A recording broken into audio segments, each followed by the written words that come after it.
علیکم دوستوں، امید کرتی ہوں کہ آپ سب خیریت سے ہوں گے۔ میں آپ کو اپنے چینل میں خوش آمدید کہتی ہوں۔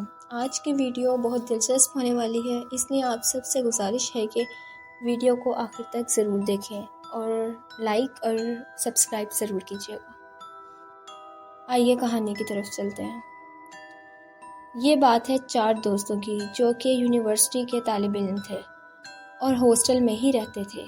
ان میں 2 لڑکیاں اور 2 لڑکے تھے، جن میں راج، روہت، نیہا اور ایک کا نام کومل تھا، اور روٹین لائف میں کافی بور ہو چکے تھے۔ ایک دن وہ چاروں کینٹین میں بیٹھے باتیں کر رہے تھے جب انہوں نے کچھ ایڈونچر کرنے کا پلان بنایا۔ انہوں نے دہرادون جانے کا ارادہ کیا۔ اگلے دن سے یونیورسٹی میں چھٹیاں ہو رہی تھیں۔ اگلے دن صبح چاروں دوست دہرادون جانے والی بس میں سوار ہو گئے۔ راستے میں ہلا گلا کرتے یہ دوست سفر کا مزہ لے رہے تھے۔ کافی دور سفر کے بعد روہت تھکی ہوئی آواز میں ڈرائیور سے پوچھتا ہے کہ بھائی کتنا سفر باقی ہے؟ ڈرائیور کہتا ہے کہ کچھ دور ہے۔ ان کے ساتھ ہی بس میں ایک اور مسافر بھی سوار ہوتا ہے اور اخبار پڑھتے پڑھتے اپنا وقت گزار رہا ہوتا ہے۔ تبھی راج ان سے اخبار پڑھنے کے لیے مانگتا ہے۔ وہ پڑھتا ہے کہ جنگل میں کوئی خوفناک جانور ہے اور اب تک کافی لوگوں کو اپنا شکار بنا چکا ہے۔ کچھ دوری پر وہ آدمی ڈرائیور کو بس روکنے کے لیے کہتا ہے اور وہ اتر جاتا ہے۔ راج کہتا ہے کہ کیوں نہ ہم بھی یہاں اتر جائیں، ہم بھی تو یہاں ایڈونچر کرنے آئے ہیں، اس سے بڑا اور کیا ایڈونچر ہے۔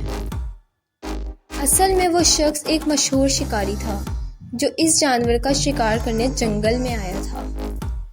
تاہم وہ دوست بھی یہاں اتر جاتے ہیں۔ یہ جنگل کافی پراسرار تھا۔ خاموشی میں جانوروں کی آوازیں خوفناک منظر بتاتی تھیں۔ وہ ایک گیسٹ ہاؤس میں ٹھہرتے ہیں۔ وہ گیسٹ ہاؤس کافی پرانا معلوم ہوتا ہے۔ تیز ہوا درختوں سے ٹکرا کر ایک خوفناک آواز پیدا کرتی ہے۔ وہ رات کو شکار کرنے نکلتے ہیں۔ وہاں کا ایک مقامی شکاری ان کی مدد کے لیے ان کے ساتھ چلتا ہے۔ رات گہری، گھنا جنگل، تیز ہوا۔ جیسے جیسے وہ جنگل میں آگے بڑھتے ہیں، خوف کے سائے اور گہرے ہوتے جاتے ہیں۔ وہ سب خاموشی سے دبے پاؤں آگے بڑھتے ہیں۔ ایک جگہ ان کو جھاڑیاں ہلتی ہوئی محسوس ہوتی ہیں۔ وہ ساودھان ہوتے ہیں۔ اچانک ان پر حملہ ہوتا ہے۔ کرتار سنگھ جو مشہور شکاری ہے اس جانور پر گولیاں چلاتا ہے، لیکن اس جانور پر کوئی اثر نہیں ہوتا۔ یہ بات سب کو حیران کر دیتی ہے۔ سب کو یہ بات پریشان کر دیتی ہے کیونکہ ان کی زندگی میں ایسا پہلی بار ہوا تھا جبکہ کوئی جانور ان کے نشانے سے بچا تھا۔ وہ واپس گیسٹ ہاؤس آ گئے۔ ان سب کو تجسس نے گھیر رکھا تھا کہ 3 گولیاں لگنے کے بعد جانور مرا کیوں نہیں۔ اگلی رات کرتار سنگھ مادھو کو کچھ اور ماہر شکاریوں کو بلانے کا کہتا ہے۔ جب مادھو باہر جانے لگتا ہے کہ وہ جانور ان پر حملہ کرتا ہے۔ کرتار سنگھ چاروں دوستوں کو گیسٹ ہاؤس میں بند کر دیتے ہیں اور خود مادھو کے ساتھ اس جانور کا مقابلہ کرتے ہیں۔ یہ منظر وہ چاروں دوست اندر سے دیکھ رہے ہوتے ہیں۔ ہر کھڑکی دروازہ بند ہوتا ہے۔ یہ ایک خوفناک منظر تھا جب ان کا سامنا ایک خطرناک حقیقت سے ہونے جا رہا تھا۔ وہ کوئی جانور نہیں بلکہ مانو بھیڑیا تھا جو کہ اس جنگل کا شراپت تھا۔ وہ ایک بھیانک پریت آتما تھی جس نے ان کے سامنے کرتار سنگھ کو چیڑ پھاڑ کر رکھ دیا اور مادھو کو اٹھا لے گیا۔ اب وہ لوگ سمجھ گئے کہ وہ بھیانک پریت کے چنگل میں پھنس چکے ہیں۔ ان کو کوئی راستہ دکھائی نہیں دے رہا تھا۔ خوف سے ان کی جان نکل رہی تھی۔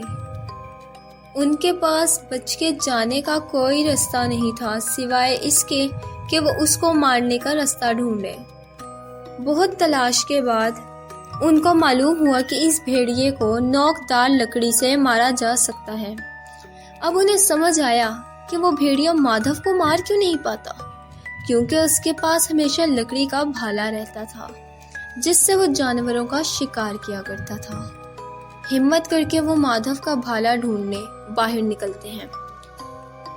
بھیڑیا ان پر حملہ کر دیتا ہے اور بھیڑیا روہت کی جان لینے ہی والا ہوتا ہے کہ مادھو وہ بھالا بھیڑیے کے سینے کے آر پار کر دیتا ہے۔